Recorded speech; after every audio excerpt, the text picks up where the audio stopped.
sholat menang. Orang sholat hidupnya tenang. Itu Allah yang jamin. Dengarkan azan. Hayya 'alas sholat, hayya 'alal falah. Dia sholat, dia menang. Jadi kalau hidup kita, urusan dunia kita selesai, perbaiki sholat kita. Bapak Ibu, standar hidup manusia diukur dari sholatnya. Kalau sholatnya kita menang, maka Allah akan perbaiki urusan dunia kita. Tenang kita, Pak. Makanya Simbah, apapun aktivitasnya, apapun pekerjaannya, jangan pernah tinggal sholat. Waktu sholat berhenti, dengarkan suara Allah. Hei hambaku, ayo sholat, kamu akan menang. Sholat menang. Hentikan urusan duniamu. Kamu 5 menit saja menghadap aku.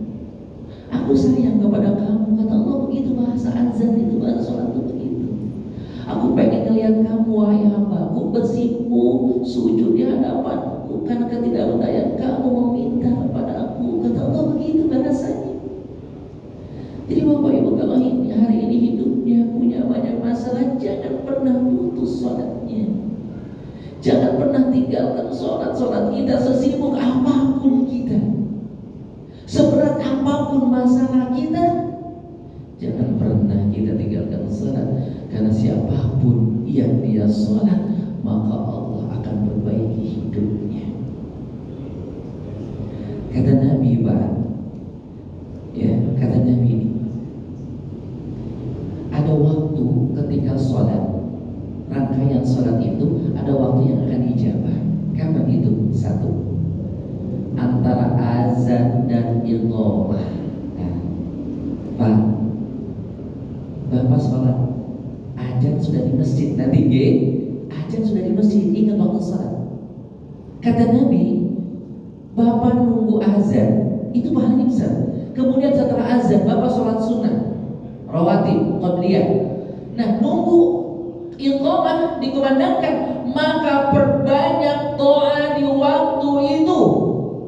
Kata Nabi, aksirud doa, banyakin doa di waktu itu, karena sesungguhnya Allah Subhanahu wa taala akan mengijabah doa hambanya di waktu azan dan iqamah. So, apa lagi? Pak, coba Allah ini kasih banyak kemudahan di salat kita. Tidak cukup sampai situ. Kata Nabi di hadis yang lain, Nabi menjelaskan, banyakin doa di sujud-sujud sholat kita. Sujudnya akhir Ustaz? Tidak mesti akhir, di awal saja kita sudah bisa minta sama Allah. Setelah kita membaca doa sujud, kita minta sama Allah, ya Allah, aku punya banyak masalah, ya Allah, mudahkan, ya Allah, berikan jalan keluar. Ya Allah, keluargaku sedang sakit di kampung, ya Allah, sembuhkan, jaga dia, ya Allah, ketika aku tidak bisa menjaga mereka, ya Allah, dan aku bekerja mencari nafkah di sini. Jaga, ya Allah, serahkan keluarga aku kepadamu, ya Allah. Minta sama Allah. Tidak cukup sampai situ. Kata Nabi Shallallahu Alaihi Wasallam, Allah menyediakan sepertiga malam untuk kita bangun di waktu itu. Yang Allah menyatakan malaikat rahmat akan turun ke langit dunia, melihat, mencari hamba-hambanya yang dibangun di sepertiga malam. Dia menengadah meminta kepada Allah, maka sungguh Allah akan kabulkan doa-doanya. Tahajud, ya mulai dirikan di waktu itu, Allah langsung angkat. Jadi sholat, perbaiki sholat, maka Allah akan perbaiki urusan hidup kita. 1. Yang kedua, apa obat penyakit hati yang kedua, Pak? Yang kedua adalah Quran. Baca Quran, karena di Quran isinya zikir.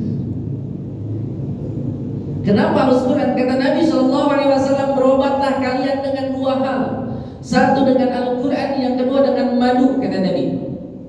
Kenapa Quran? Karena Al-Quran akan mengobati penyakit hati kalian, dan madu akan mengobati penyakit jasad kalian.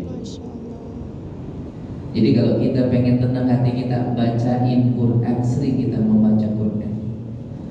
Mungkin kita sudah sholat ya Allah, aku sudah sholat, tapi kenapa hidupku masih seperti ini? Mungkin kita kurang dekat sama Quran.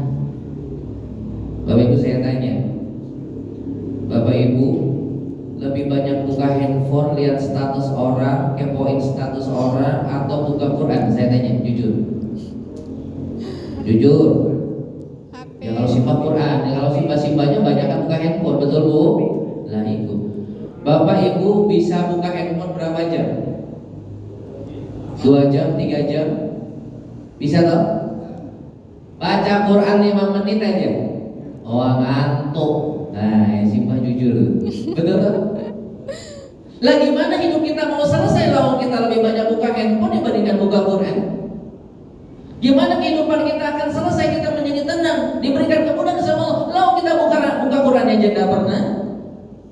Maka buka Quran. Nanti besok nih ada Ustaz Arif, nih kawan saya seperjuangan di dalam dakwah. Beliau besok akan menjelaskan tentang keutamaan surat Al-Fatihah. Besok sore insyaallah.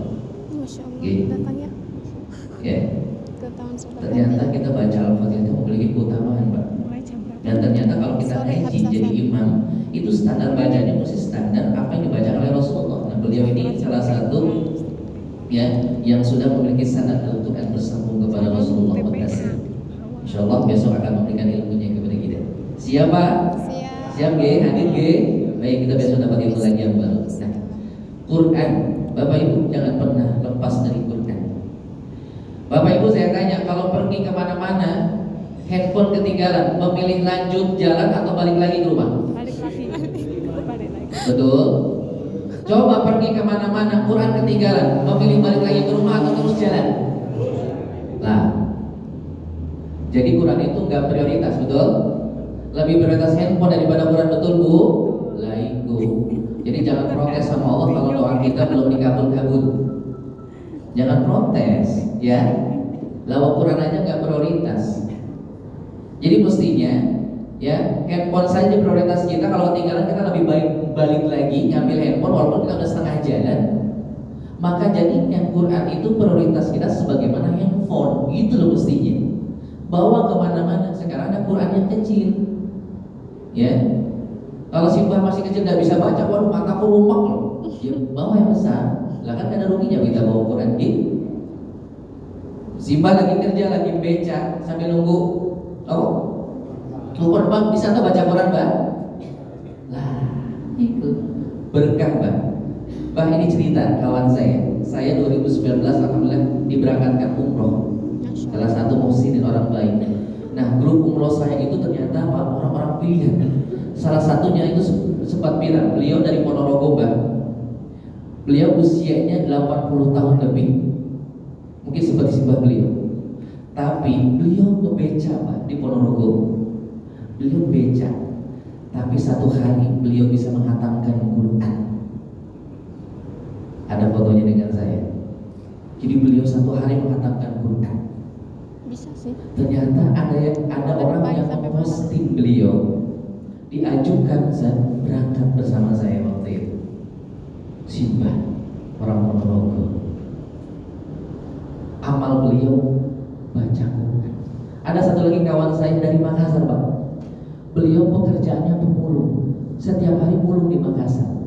Tapi apa yang membuat beliau dipanggil sama Allah?